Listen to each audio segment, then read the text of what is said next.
Bonjour à toutes et tous, bienvenue sur cette conférence sur les indicateurs pour un développement durable du tourisme. Merci à nos invités de participer, de venir témoigner sur leurs travaux en matière d'évaluation des enjeux d'un développement durable du tourisme. Merci à vous de participer en présentiel ici sur ce salon. Merci au salon de mettre à l'agenda les questions de tourisme responsable. Nous avons depuis 2 jours, y compris cet après-midi, un espace tourisme responsable que nous animons avec un cycle de conférences.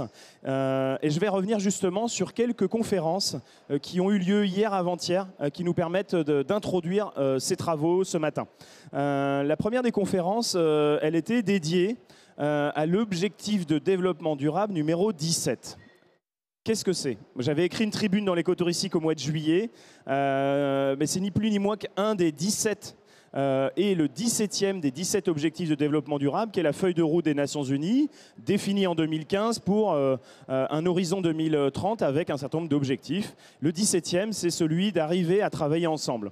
Acteurs publics, acteurs privés, acteurs travaillant à l'échelle locale, à l'échelle internationale. C'est ensemble qu'on va réussir à répondre aux défis du 21e siècle et aux défis du développement durable. Et je tenais à le souligner parce que ces objectifs de développement durable, ça va peut-être être potentiellement une base, ça devrait peut-être être une base qui va structurer les indicateurs d'un développement durable du tourisme.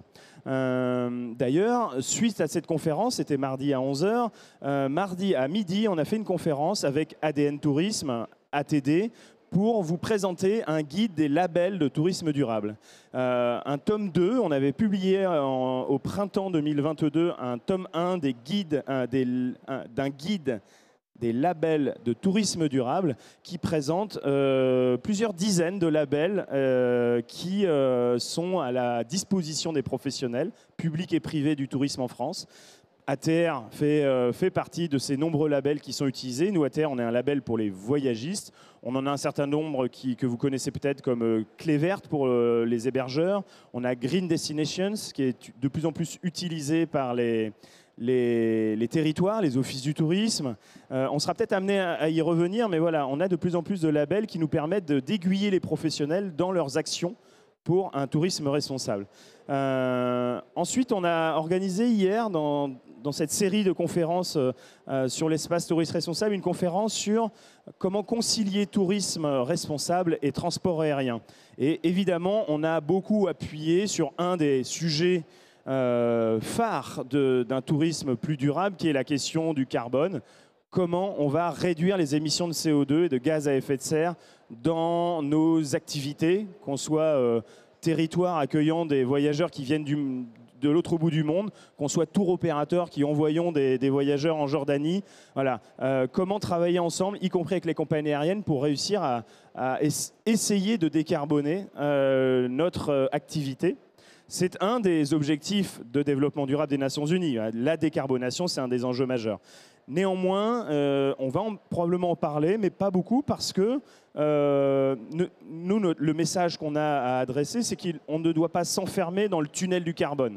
Depuis la COP21, moi je peux en témoigner avec l'organisation ATR, on a beaucoup travaillé, il était essentiel qu'on travaille sérieusement ce sujet-là, mais on s'est un peu par défaut détourné des autres sujets majeurs que sont la gestion de la fréquentation, que sont la performance énergétique, que sont les retombées économiques sociales, les emplois générés par le tourisme. Et donc je pense qu'il est important d'équilibrer dans la manière dont on va préciser les indicateurs pour un développement durable du tourisme, les 3 piliers du développement durable, l'économique, le social, l'environnemental. Et puis pour terminer ce flashback sur ce qui s'est passé sur ce salon depuis quelques jours, je vais aussi faire mention à la participation ici même sur ce plateau dans la salle Arena de François Gémen, qui est auteur au GIEC, le groupe intergouvernemental d'experts sur l'évolution du climat, qui est venu nous adresser un message d'espoir, nous invitant à continuer d'organiser des voyages, mais en conscience et en agissant pour répondre aux défis du changement climatique.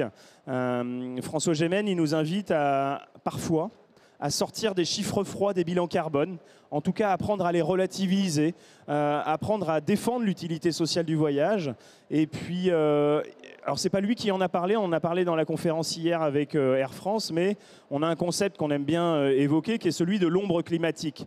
Tous les voyages ne se valent pas. Donc soyons lucides, un vol transatlantique c'est 2 tonnes de CO2, mais tout dépend de ce qu'on va y faire à l'autre bout de l'Atlantique.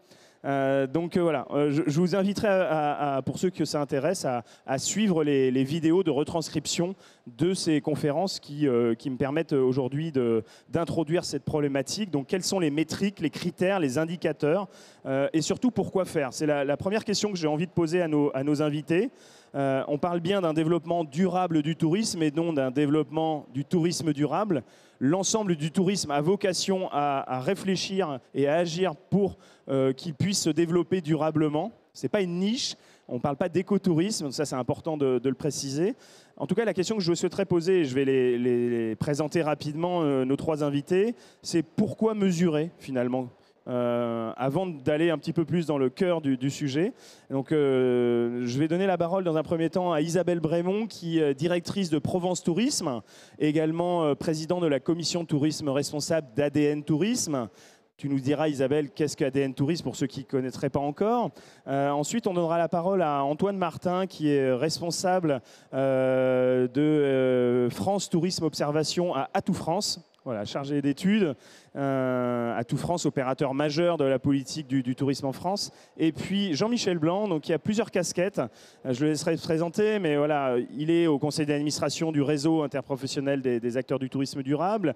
Il est aussi très investi dans l'association des amis de l'IREST. L'IREST, c'est un institut de recherche et d'études supérieures en tourisme à l'université Paris 1 Panthéon-Sorbonne.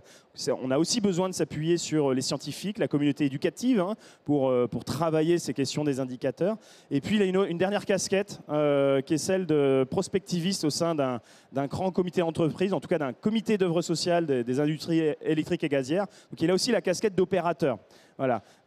Et puis, il a une petite expérience dans les questions d'indicateurs du tourisme. Voilà.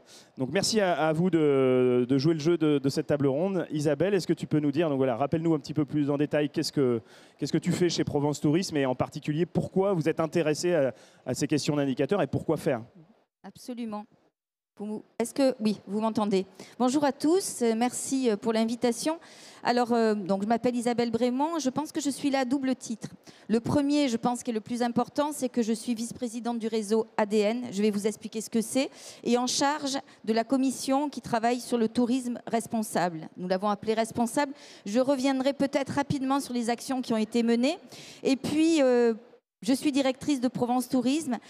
Provence Tourisme, c'est l'agence départementale des Bouches-du-Rhône, mais aussi, depuis peu de temps, l'agence métropolitaine, puisque sur le département, nous avons 119 communes, 93 sur la métropole, donc on a un seul organisme pour ce territoire particulier. 2 mots sur ce territoire particulier, on y reviendra peut-être par la suite. 2 millions d'habitants sur les Bouches-du-Rhône, 50% d'espaces naturels préservés et à préserver. Premier parc national avec le parc des Calanques, le parc de Camargue, le parc des Alpilles, Grand Site Sainte-Victoire. Donc la question du tourisme responsable et durable, c'est essentiel pour notre territoire. Et je suis là aussi parce que nous avons en 2013, quand on avait la capitale européenne de la culture, lancé un dispositif qui était pilote à l'époque avec Orange, qui était un sponsor de la capitale européenne de la culture, qui s'appelle Fluvision Tourisme, et puis qui permet d'avoir en temps réel des informations sur les territoires en termes de fréquentation touristique à partir de la téléphonie mobile. Je pense qu'on y reviendra, mais c'est un outil de développement local qui nous permet de commencer déjà à avoir des informations de mesure, mais qui dépassent la question du tourisme, puisqu'on a aussi des informations sur les habitants. Et c'est ça aussi qui a fait la différence avec Fluvision Tourisme. Je vais laisser la parole, mais 2 minutes aussi sur ce manifeste. En 2020 a été créé ADN Tourisme, qui est la fusion de tous les organismes institutionnels, les CRT, les agences départementales du tourisme et les offices du tourisme. 1200 structures qui représentent aujourd'hui le territoire national et nous sommes des acteurs en charge du développement local. Et quand a été créé ADN, La seule stratégie possible, la seule ambition pour le réseau, c'était de travailler sur le tourisme durable. C'est le seul objectif de la fédération et donc nous avons, dans un premier temps, fait un certain nombre d'auditions avec évidemment des acteurs du tourisme, mais pas que. On avait par exemple Geneviève Ferron, qui est vice-présidente du Shift Project. Donc on a beaucoup aussi eu d'informations qui nous ont permis de travailler sur ce manifeste. Ce manifeste, il est accessible sur le site internet de ADN.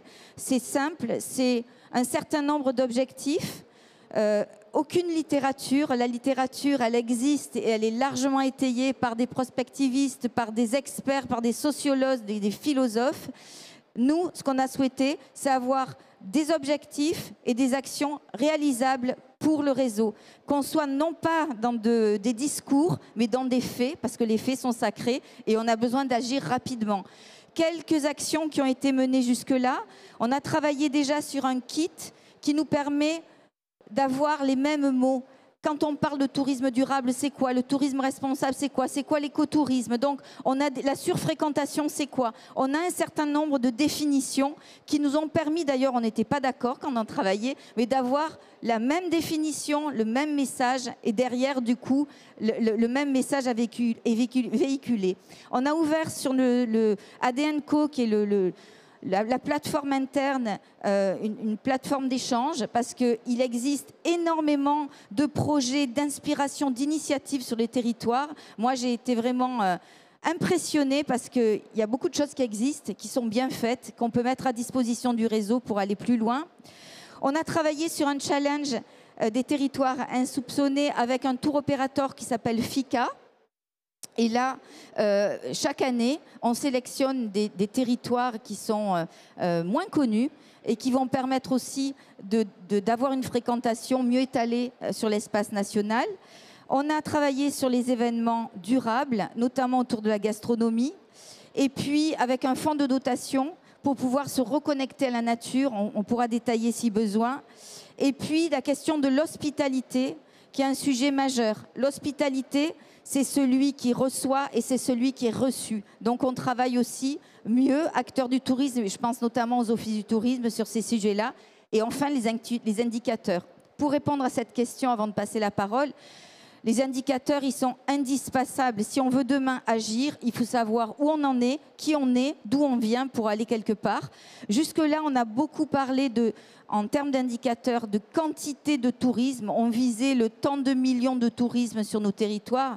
Ça n'a aucun sens. Est-ce que demain, il ne faut pas travailler sur l'équilibre entre habitants, visiteurs? Dans un département comme le mien, c'est même ma priorité. Est-ce qu'il ne faut pas travailler sur la question du réchauffement climatique? Dans un département comme le mien, avec des épisodes de canicule, la question des indicateurs météo sont essentiels pour pouvoir demain agir avec les partenaires. Donc voilà, ces indicateurs, ils ont été travaillés depuis 2020 dans le cadre d'ADN, en partenariat avec Atout France et FTO. On en parlera, je pense, dans un deuxième temps.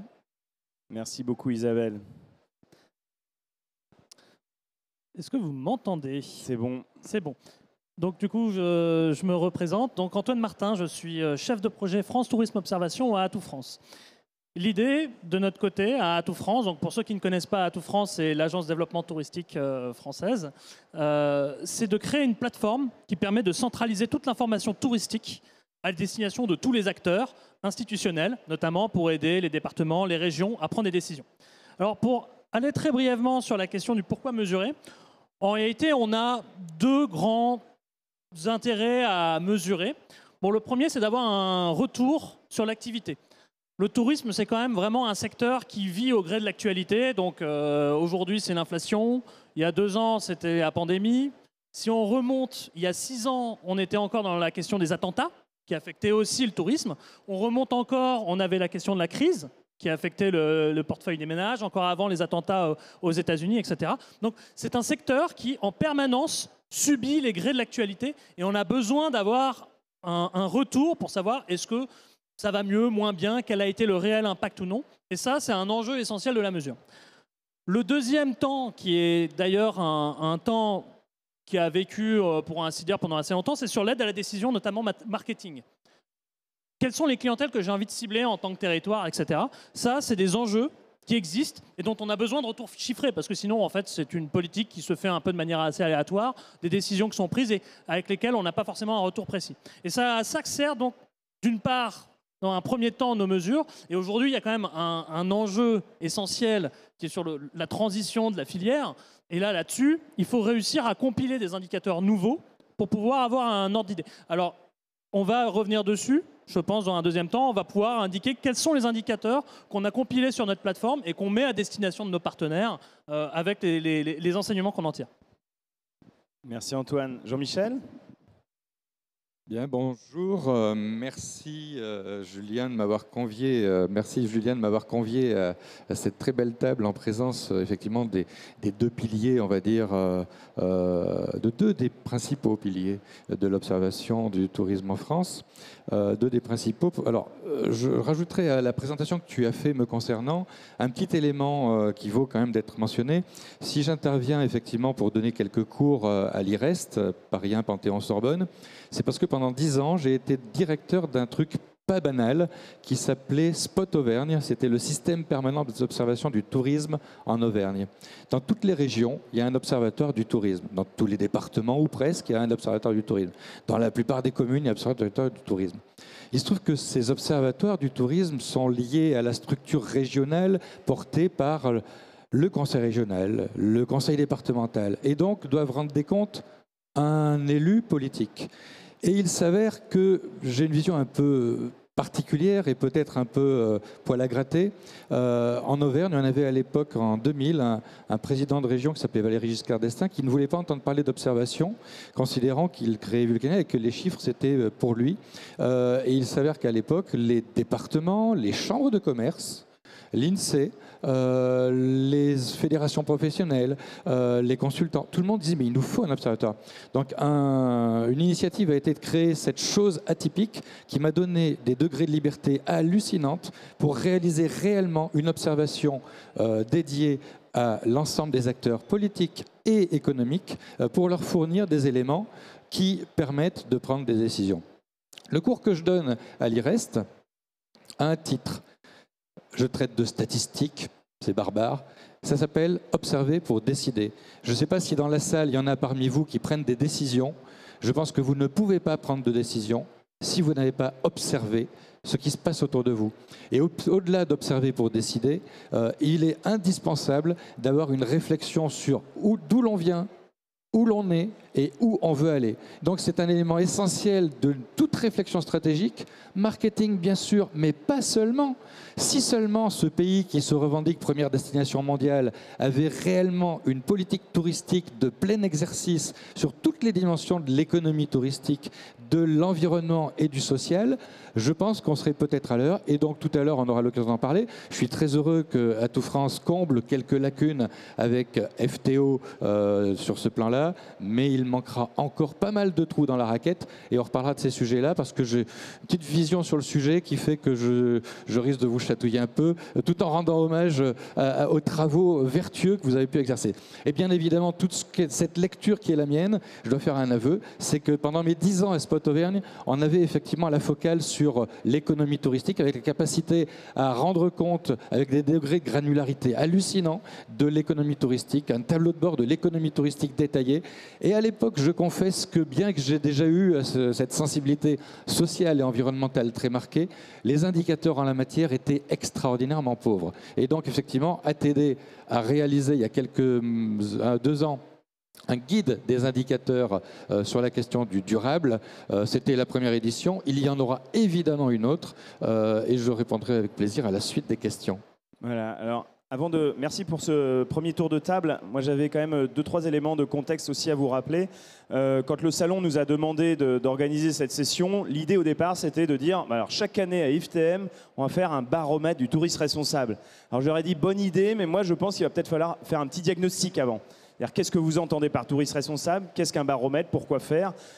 Beaucoup d'acteurs publics et privés lancent leurs sondages, leurs enquêtes, leurs baromètres, en général pour essayer de les aider à décider, mais aussi trop souvent pour communiquer, pour se positionner dans la cacophonie des communiqués sur le tourisme responsable. Donc moi, je trouve que c'est une bonne idée à l'horizon de l'IFTM 2024-2025 d'imaginer qu'on se donne rendez-vous chaque année pour publier les résultats d'un baromètre du tourisme responsable, peut-être consolider des données qui existent chez Atout France, chez ADN, chez ATD. Nous, chez ATR, on sort d'un séminaire la semaine dernière en baie de Somme où on s'est enfin reposé la question de comment on évalue l'impact de nos voyages à destination. Ça paraît dingue, hein, mais on en est encore là, et on n'en est que là, et c'est bien de se le dire, quoi. Et c'est vrai, quand ADN Tourisme, vous étiez aussi lors de votre congrès au Puy du Fou la semaine dernière, vous êtes posé la question de l'hybridation. Je trouve que c'est intéressant parce que justement, c'est croiser des regards, acteurs publics, acteurs privés. Le challenge des territoires insoupçonnés, c'est assez génial d'imaginer solliciter un voyagiste qui va aussi, lui, avoir la responsabilité de mettre en avant des pépites insoupçonnées de certains de vos adhérents. Donc c'est aussi ensemble, à nouveau, je reviens sur mon obsession de l'objectif de développement durable numéro 17, c'est vraiment le fruit de beaucoup de partenariats à toutes les échelles. Le développement durable, ça doit être le fruit de ce partenariat.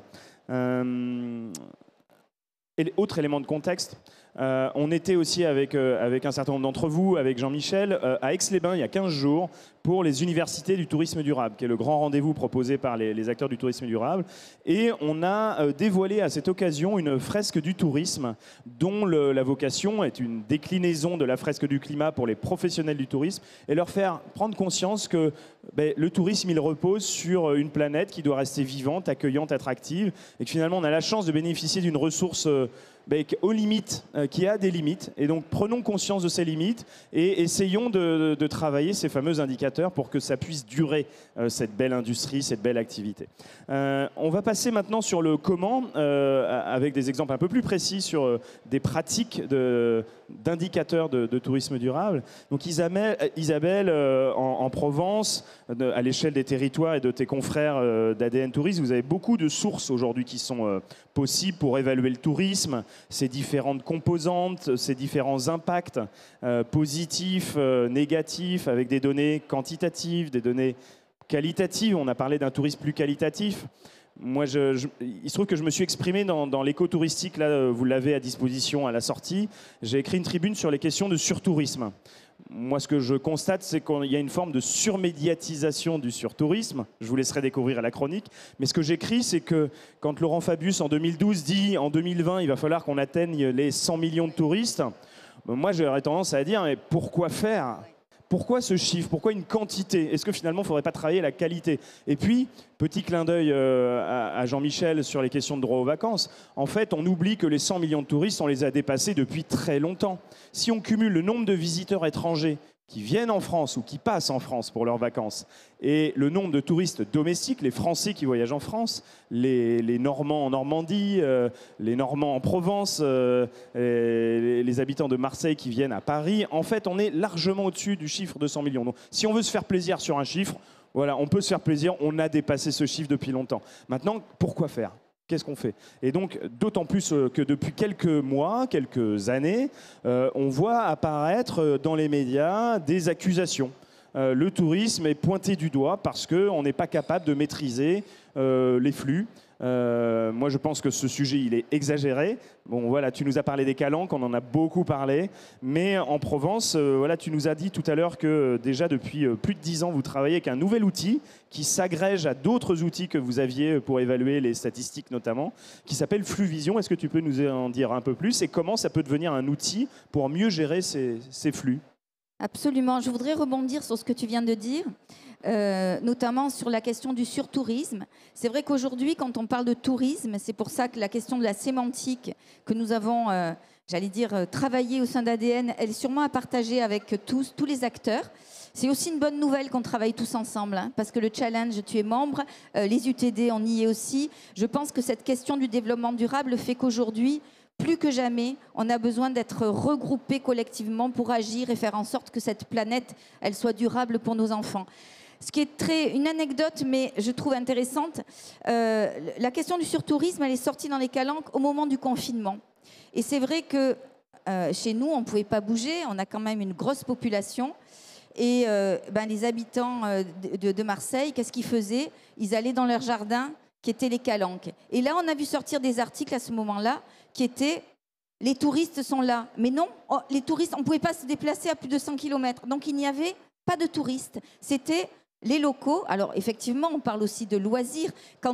Et c'était plutôt une bonne nouvelle. Au lieu d'aller dans des centres commerciaux, les gens, ils allaient aussi redécouvrir la nature au pied de Marseille. Mais donc, cette question du surtourisme et le fait de repositionner le débat, les mots et vraiment savoir de quoi on parle, je pense que ta tribune, j'irai la lire en sortant. Alors, sur la question de Fluvision, pour répondre à ta question, c'est vrai que j'aime beaucoup aussi cette réflexion, observer pour décider. Donc, on marche sur deux pieds. Il y a évidemment le national, indispensable. Il faut qu'on ait des données nationales, qu'on puisse les comparer, qu'on puisse savoir comment la France se situe par rapport à ses concurrents, par rapport aux pays européens, etc. On a du retard. Et puis, observer pour décider. Moi, dans mon département, on a vraiment 3 territoires complètement disparates. Si on parle de Marseille, c'est 35% des nuitées. On a vraiment des besoins particuliers.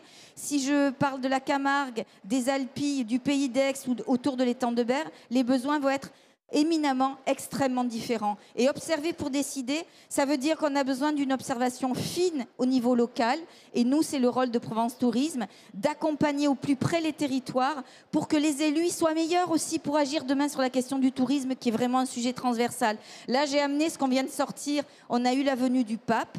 Et on a fait, avec Fluvision, une observation extrêmement précise autour du stade Vélodrome où il a fait la messe. Aujourd'hui, on est capable de dire qu'on avait 80% d'habitants du département qui sont venus à la messe, qu'on avait 5% d'Italiens.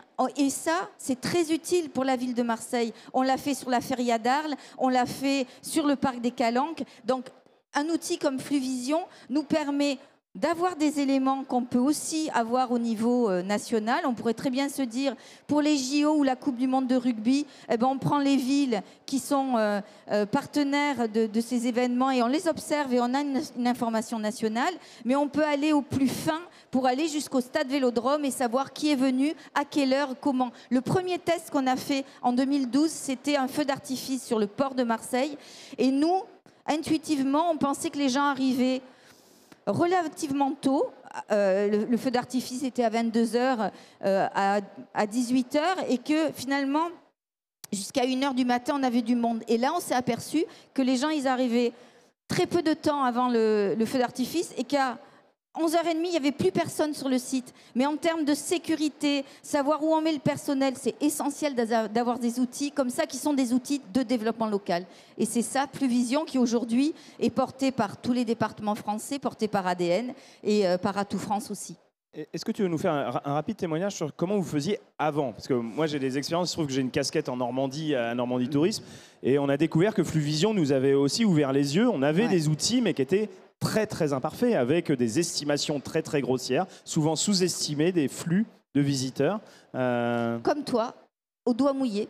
On faisait avec ce qu'on avait. On avait les chiffres de l'hôtellerie, les chiffres de l'INSEE, des chiffres de clientèle qu'on avait par des données tous les 3 ans. Donc, on était plutôt sur, comment on dit, la préhistoire de l'observation. Voilà.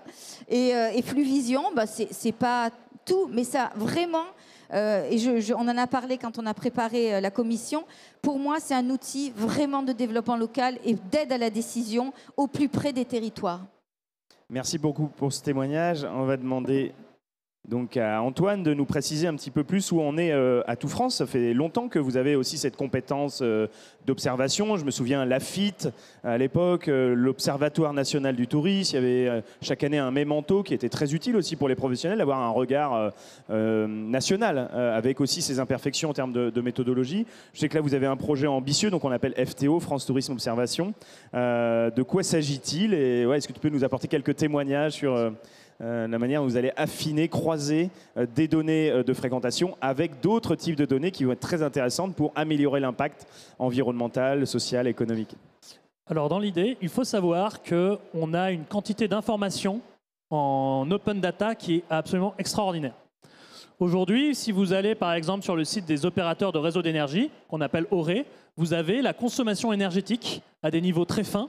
Donc par exemple, à l'échelle d'un quartier, vous pouvez connaître combien a été dépensé en termes d'énergie sur tel secteur pour tel type d'activité. Donc vous avez vraiment des données d'une immense richesse. Vous pouvez connaître combien il y a de personnes qui travaillent dans tel secteur, dans telle commune. Vous pouvez avoir des informations en sociotourisme qui sont très fines sur le nombre de contractuels. Et donc l'intérêt de FTO dans l'écosystème touristique est de proposer le croisement de toutes ces informations à destination de nos partenaires, parce que tout le monde n'est pas forcément au courant qu'il y a une bibliothèque très riche d'informations de l'INSEE, de la Banque de France, de l'URSSAF, des opérateurs de réseau d'énergie qui sont accessibles en fait très facilement, et de croiser ces indicateurs de manière assez fine. Aujourd'hui, on travaille en partenariat avec ADN Tourisme sur la construction d'un tableau de bord du tourisme durable. Alors, pour reprendre un peu quelques éléments là-dedans, je vais rentrer un peu dans des éléments techniques, y compris physiques, mais bon, vous inquiétez pas, ça va bien se passer, parce qu'en général, même si tout le monde n'aime pas la physique, on va essayer de faire quelque chose d'assez simple. Vous avez donc les indicateurs de consommation énergétique de l'hébergement touristique. Pas seulement les personnes qui font des Airbnb, ça, on n'arrive pas à mesurer cette information-là, parce qu'on n'arrive pas à la différencier du résidentiel. Par contre, on connaît la consommation énergétique des campings. Campings, hôtels et d'autres types d'hébergements. Et on a donc croiser toutes ces informations-là à des échelles assez fines au niveau des métropoles. Ce qu'on a comme information à la fin, c'est qu'on retrouve à peu près des choses qui sont très cohérentes, c'est-à-dire globalement l'essentiel de la consommation énergétique est faite sur les grandes façades maritimes, donc la Méditerranée, la façade atlantique, les Alpes évidemment, l'Auvergne, un petit peu, et essentiellement les grandes métropoles, donc on retrouve Paris, Strasbourg, Lyon, etc., où là ça y va. L'intérêt, c'est qu'une fois qu'on a ça, on n'est pas capable de pouvoir quantifier réellement quel est l'impact réel d'une nuitée en termes de consommation énergétique. Et bien ça, on l'a fait. Du coup, la grandeur qu'on obtient, c'est une grandeur en kilowattheure par nuitée. Alors je pense que ici, petit sondage, qui est familier avec la grandeur de kilowattheure? Levez la main pour ceux qui voient ce que c'est. 0. Voilà. Bon, effectivement, le kilowattheure, c'est pas quelque chose qu'on a l'habitude de manipuler. Alors, je vais faire un petit exemple très simple. Si je prends toutes les personnes qui sont ici, on est à peu près une cinquantaine, et que je décide de faire, on va faire tous ensemble 1 heure de vélo, un bon rythme, hein. On va y aller, on fait du 200 watts, on fait tous du vélo d'appartement, on va produire tous ensemble 10 kWh. 10 kWh sur 1 heure, et vraiment en faisant bien du vélo.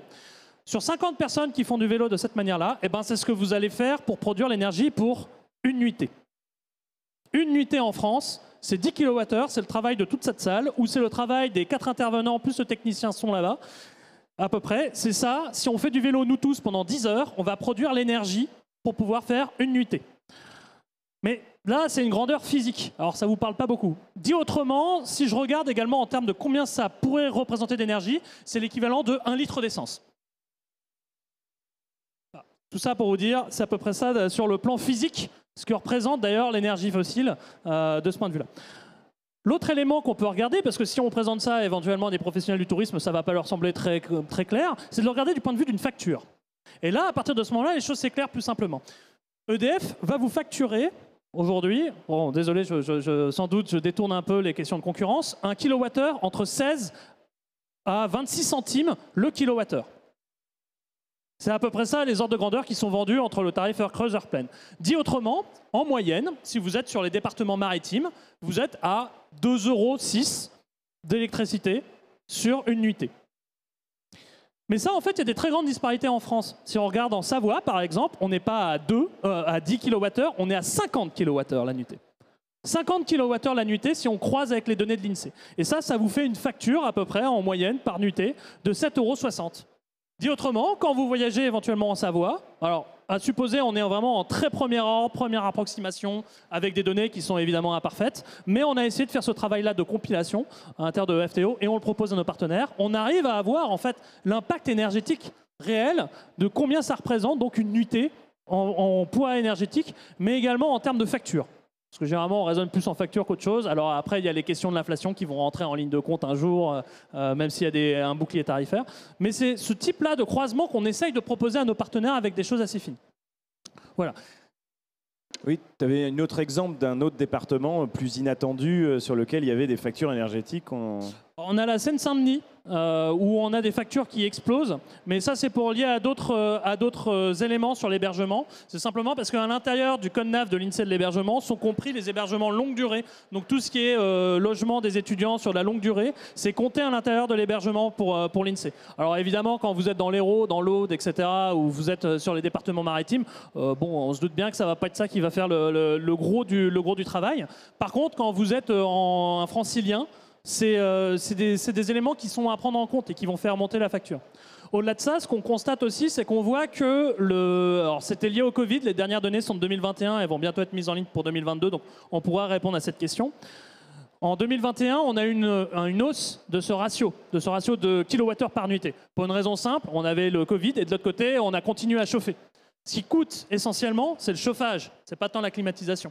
Donc à partir de ce moment-là, quand vous avez des hôtels, des départements où vous avez un nombre d'hôtels important, dit autrement des départements notamment où vous avez une grande métropole, donc la Haute-Garonne, Strasbourg, etc., et les Bouches-du-Rhône, généralement se détachent du reste des autres départements, notamment dans le même lieu. Donc par exemple, les Bouches-du-Rhône ressortent nettement, on est vers 17 kWh la nuitée par rapport à tous les autres qui sont à 10.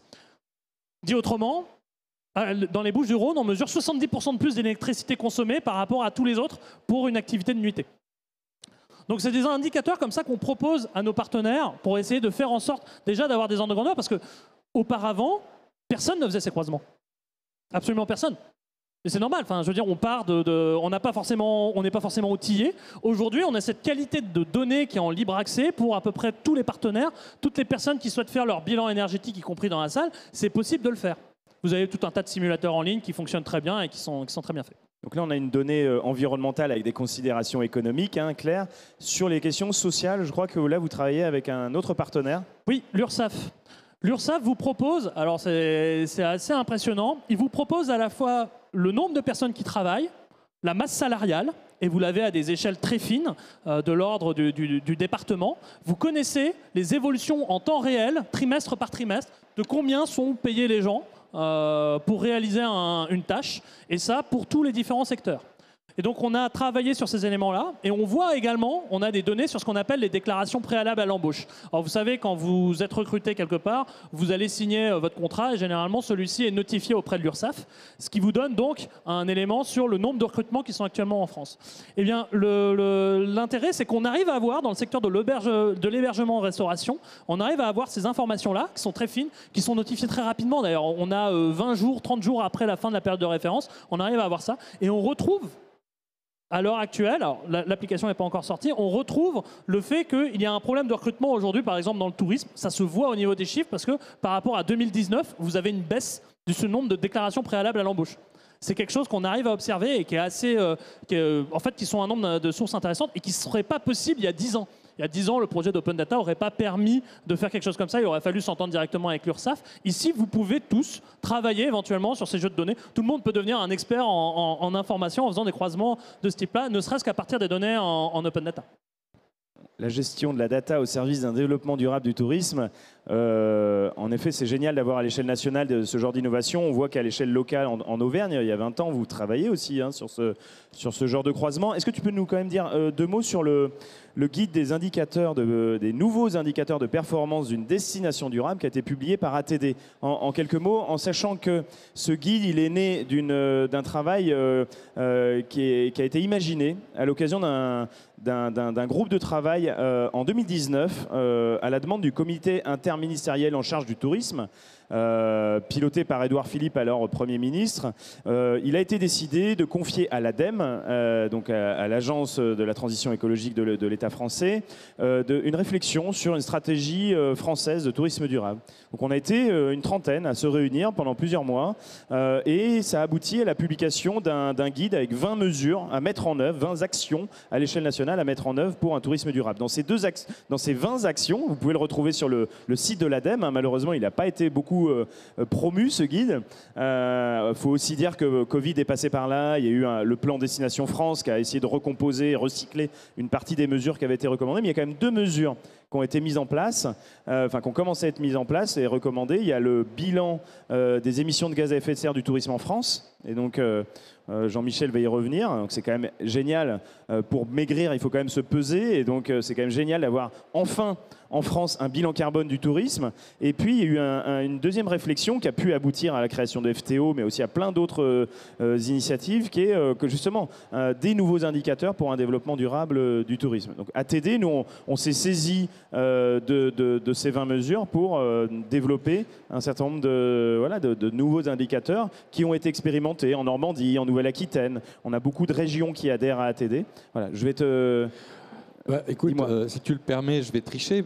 Comme tu viens de dire l'essentiel de ce qui concerne ce guide des indicateurs, j'invite tout le monde ici à se rendre sur le site d'ATD pour le télécharger et effectivement pour trouver toute une série d'éléments. Moi, je préfère regarder sous un autre axe le thème « Quels indicateurs pour un développement durable du tourisme » autour de ce que tu viens de dire. Alors c'est vrai que déjà, j'avoue qu'en 2008, en Auvergne, par exemple, sur le festival Éclat à Aurillac, on n'avait pas encore Fluvision. Par contre, on avait travaillé avec les DDE, parce que figurez-vous que les DDE mettent des capteurs de trafic sur les routes et en fait, en faisant un petit calcul consolidé des axes routiers qui desservent la ville d'Aurillac, on a pu dessiner avec une incroyable précision le flux en volume. Ok, c'est une donnée, c'est intéressant, c'est passionnant pour le territoire pour faire de la gestion et de la régulation des flux, au même titre que Fluvision est une donnée intéressante. La difficulté de l'exercice quand on parle des indicateurs pour un développement durable du tourisme, c'est que la notion d'indicateur, elle est tellement différente selon que l'on est sur des réflexions locales, départementales et régionales, ou sur des dimensions nationales, selon que l'on est un acteur du territoire, un institutionnel qui va être un régulateur du territoire. Mais aussi, moi j'ai tendance à dire, attendez, vous oubliez trop souvent, chers amis institutionnels, ce n'est pas une critique, les professionnels du tourisme, il y en a peut-être dans la salle, la plupart sont en train de faire du business derrière et ils sont à côté de ce sujet-là qui est pourtant essentiel et qui les concerne. Mais les hôteliers, les hébergeurs, les voyagistes, ils ont besoin aussi de data, ils ont besoin d'indicateurs. Et au niveau national, il en existe, bien sûr. Et votre exemple était très intéressant et trop partiel parce que je sais quand même que sur FTO, vous allez le découvrir, il y a d'autres bijoux, d'autres pépites qui sont en préparation. Toutes ne sont pas livrées, mais il y a des très belles choses. Une fois que j'ai dit ça, on va faire un jeu. Je propose que toutes les personnes qui sont présentes dans la salle et qui ont entre les mains ou facilement accessible, un document qui permettrait de rendre compte de ce qu'est l'économie touristique nationale du tourisme depuis 2018. Est-ce qu'il y en a un parmi vous qui se lève et qu'il marche? Lève-toi et marche. Si vous avez un document qui rend compte de l'économie touristique de la France, c'est quoi l'offre, c'est quoi la demande, c'est quoi la caractéristique de la fréquentation, etc. Donc il y avait un document, Julien y a fait référence tout à l'heure, qui s'appelait le Memento, qui était une bible extraordinaire dans laquelle on trouvait tout, mais on a tiré sur l'ambulance, parce que comme le disait Julien, il y avait des fragilités, ok, sauf qu'il existait, et il permettait d'avoir une analyse stratégique d'où est la France et où est-ce qu'elle pourrait aller. Et là, on est un tout petit peu à la ramasse, mais je crois savoir que c'est dans les cartons. Une fois que j'ai dit ça, j'en rajoute une couche. Et dans ce document, il s'appuyait pour une grande partie sur les 3 piliers de la statistique publique qu'on oublie. Oui, on invente des nouveaux outils et c'est tant mieux, parce qu'il y en a besoin. Il en existait d'autres qu'on n'a jamais utilisés au niveau national, mais il en existe et ils peuvent exister. Mais il y avait 3 piliers. Le premier, c'est l'INSEE qui réalise chaque année l'enquête sur la fréquentation de l'hôtellerie, de l'hôtellerie plein air et des villages de vacances, même si cette troisième est un petit peu moyenne en termes de qualité de données. Ça, c'était la donnée sur la fréquentation des hébergements avec les fragilités qu'on connaît, mais qui a quand même le mérite d'exister. Ça existe encore. Je vous invite à vous perdre dans les dédales recommandés par les services de l'État, dans les dédales numériques des sites web où on vous dit, bah, voilà, Veille Infotourisme n'existe plus, paix à son âme. Maintenant, on est sur le fait d'avoir flingué d'autres outils nationaux. Le SDT, est-ce qu'il y en a parmi vous qui savent ce qu'est le SDT? C'est une pépite absolue, le SDT. C'est le suivi de la demande touristique des Français, une opération qui date de 20 ans avec une histoire incroyable où on a plus de 20 000 quiche, individus interrogés sur leur départ, c'est leur seul moyen dont on dispose pour avoir une appréhension raisonnable de ce qu'est la fréquentation de l'hébergement non marchand. L'accueil chez les parents et les amis qui font partie intégrante du tourisme et qui est une partie stratégique pour beaucoup de territoires qu'on va appréhender par les données de consommation, etc. Mais punaise, dans le SDT, vous savez qui ils sont, d'où ils viennent, ce qu'ils font, quelles sont leurs activités, etc. Et puis une donnée magistrale pour notre question sur les indicateurs du développement durable. Comment ils sont venus? En voiture, à cheval, en vélo? Vous l'avez dans le SDT. Et je rebondis là-dessus pour faire un petit clin d'œil sur un truc. Allez, hop, encore un jeu, vite fait. Personne ne s'est levé tout à l'heure. Hein. Un autre jeu. D'après vous, quelle est la contribution du tourisme en France dans le bilan des émissions de gaz à effet de serre? Est-ce que quelqu'un peut donner un chiffre? 11, j'ai un 11% ici en face. Est-ce que quelqu'un est d'accord avec ce 11? Est-ce que vous avez déjà entendu parler du fait qu'en France, le tourisme, c'est 7,5% du PIB et c'est 11% du bilan des émissions de gaz à effet de serre? C'est OK? Tout le monde est d'accord là-dessus? Oui? Qu'est-ce qu'il dit le monsieur? Qu'est-ce qu'il dit? 8,5. Non, 7,5, mais on en reparlera à la récré. Non, on peut en discuter, franchement. Hein. La question... Non, mais là, tu fais référence, en effet, à ce que j'ai cité tout à l'heure, le bilan des gaz à effet de serre, oui. le BGES Tourisme, qui a été publié en 2021, sur des données 2019. Oui. En gros, c'est quoi ton analyse par rapport à ce BGES? L'analyse, elle est très... Moi, j'ai bu ce rapport comme du petit lait. C'est un bonheur absolu. Les sources qui sont utilisées, c'est celles que je viens de vous citer. C'est celle-ci. C'est les données des comptes satellites du tourisme. Ils sont où, les comptes satellites du tourisme, qui nous permettent de regarder l'activité France, avec les données du SDT, produit par Kantar, désormais sous contrôle de l'INSEE, qui verrouille tout. L'enquête, elle a eu lieu, mais on n'a rien à l'horizon. Et dans cette enquête, il y a tous les éléments qui permettent à l'ADEME de donner les éléments. Tout à l'heure, Julien a commencé en parlant du tourisme et disant, hier, on a eu un débat formidable sur le train et les voyages. Vous savez quoi? Dans le 11%, il n'y a pas les voyages des Français à l'étranger. Ils n'y sont pas. Le tourisme émissif, tous les Français qui sont prêts à partir avec le salon qui est derrière vous, tous les Français qui vont partir en Jordanie ou ailleurs ne sont pas pris en compte dans les 11% que donne la personne présente dans la salle. Et ce chiffre, il est pourtant juste. Il tient quoi? Il tient du fait que le rapport Béguès, qui est inattaquable, le rapport fait par l'ADEME, il est nickel, il est irréprochable. Il tient compte des normes sectaines. C'est très technique, excusez-moi, mais c'est les normes internationales qui permettent une comparabilité entre la France et les autres pays. Elle est donc totalement juste et légitime. Par contre, du point de vue d'ATD, si on veut regarder de près la réalité du phénomène touristique en France, on prend le rapport de l'ADEME et on va à la page 52 dans les annexes. Et là, ils ont fait une estimation du bilan carbone concernant l'émissif. Et vous savez quoi?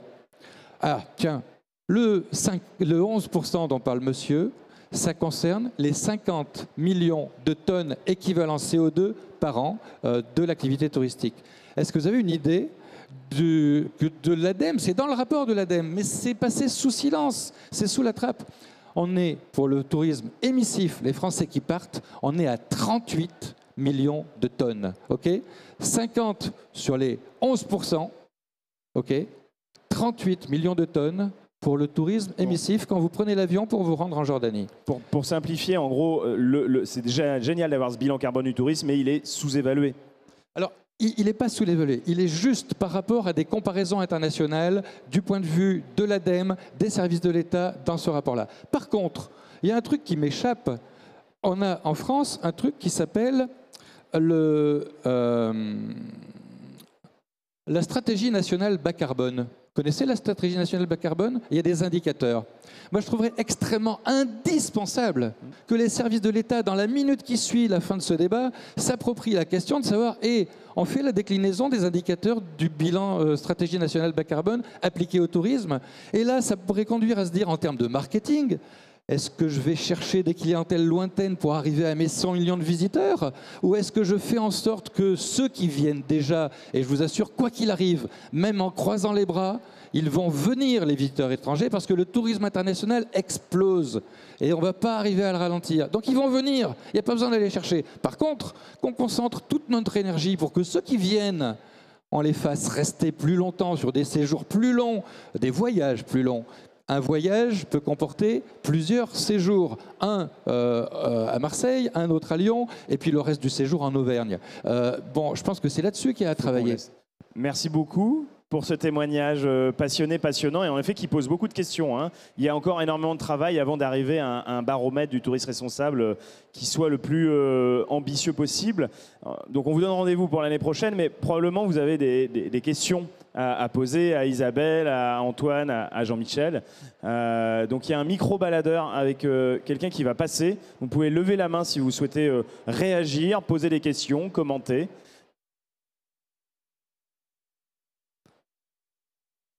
Et alors s'il n'y en a pas, on va... Non, j'ai une question. Moi je propose à éventuellement Isabelle ou Antoine de réagir à ce que tu viens, ce que tu viens de dire, ça peut être ça. Mais du coup, je peux aussi poser une question globale. Alors c'est peut-être plutôt, au niveau d'Atout France.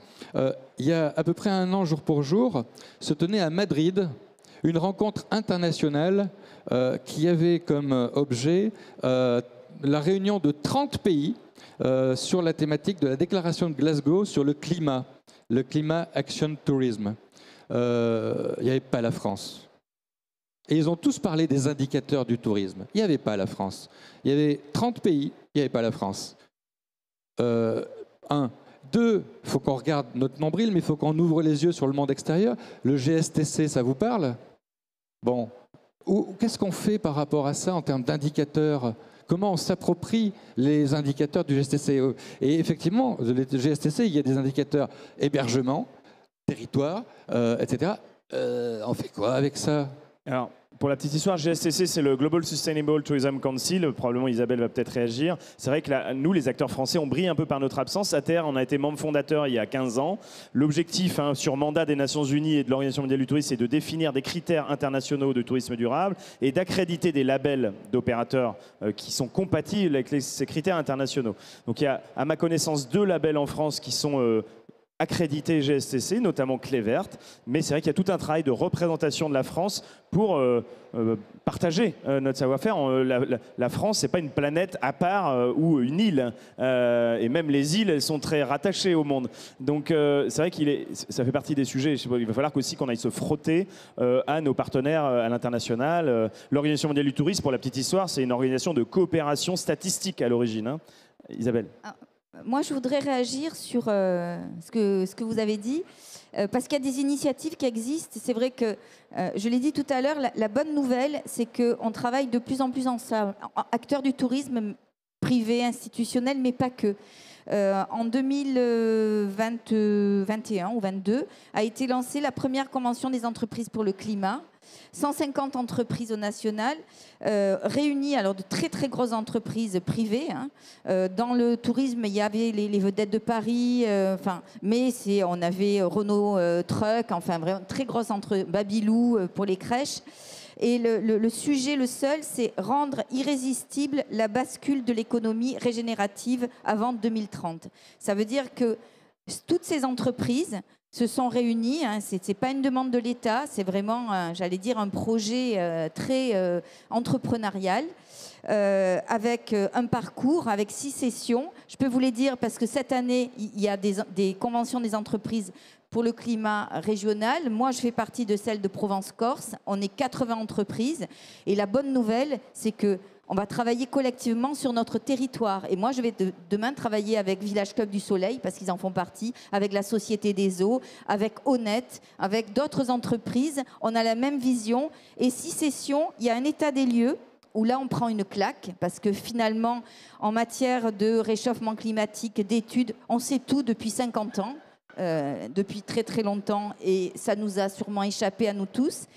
Ensuite, il y a questionner sa raison d'être, entreprendre pour le vivant, la nouvelle bascule, la question de la mesure, coopérer avec les écosystèmes pour finir prendre son envol. Moi, ça fait 9 mois que je suis dans cette convention. 26 et 27 octobre, c'est la dernière session où je travaille sur ma question régénérative avec d'autres acteurs. Ça veut dire qu'il existe des choses au-delà de nous et c'est une bonne nouvelle parce qu'on ne pourra pas agir seul acteur du tourisme.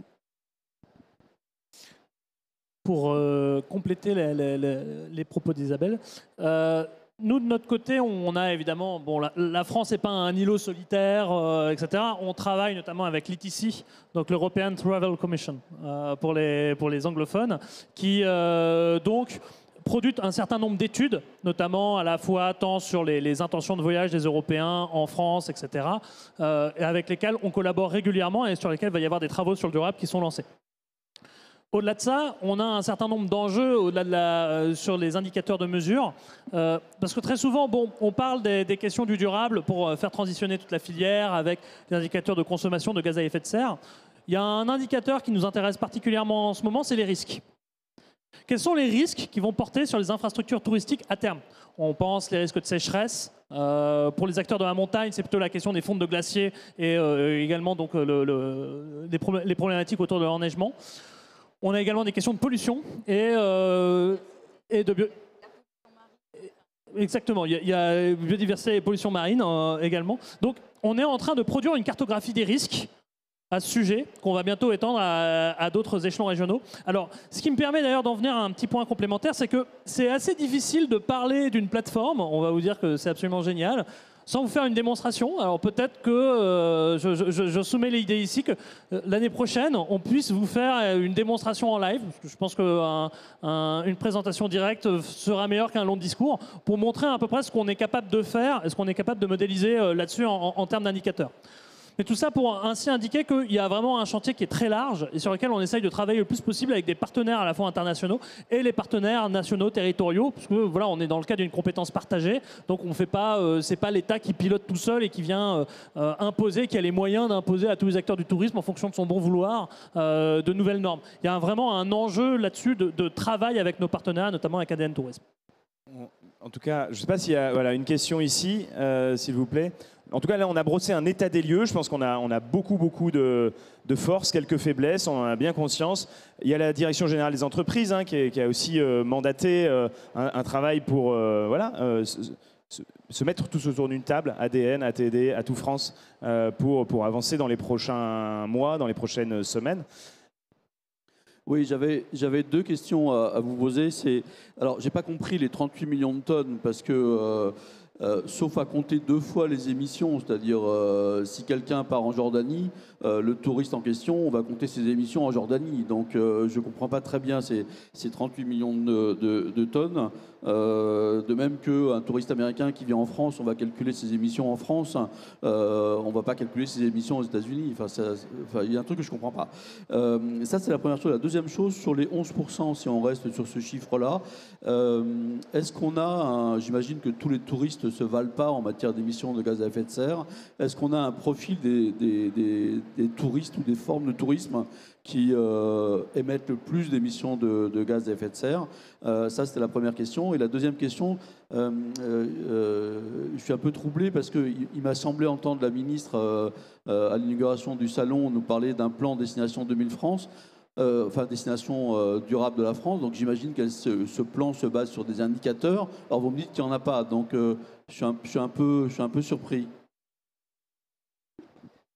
Sur le BGS, ce que je vous propose, parce que la réponse est très technique, mais j'ai le dossier avec moi, donc on peut en parler après, il n'y a aucun problème. Et effectivement, il y a une partie, j'aurai des éléments de réponse.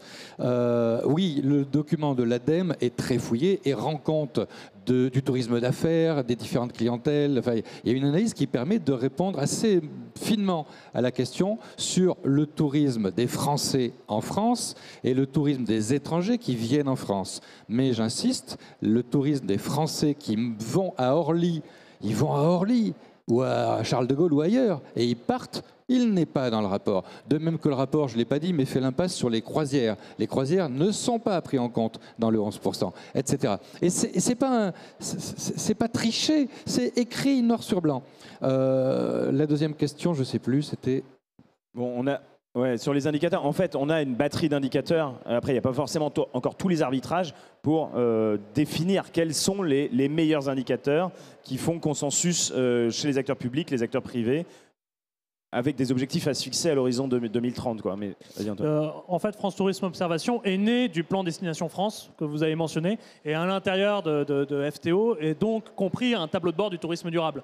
Simplement, le travail est en cours. Donc, c'est-à-dire que la plateforme a à peu près 1 an et demi. On travaille sur d'autres sujets en parallèle, conjoncturels, etc. Donc, on n'a pas le temps et on fait le maximum, mais on n'a pas encore compilé tous les indicateurs qu'on souhaiterait.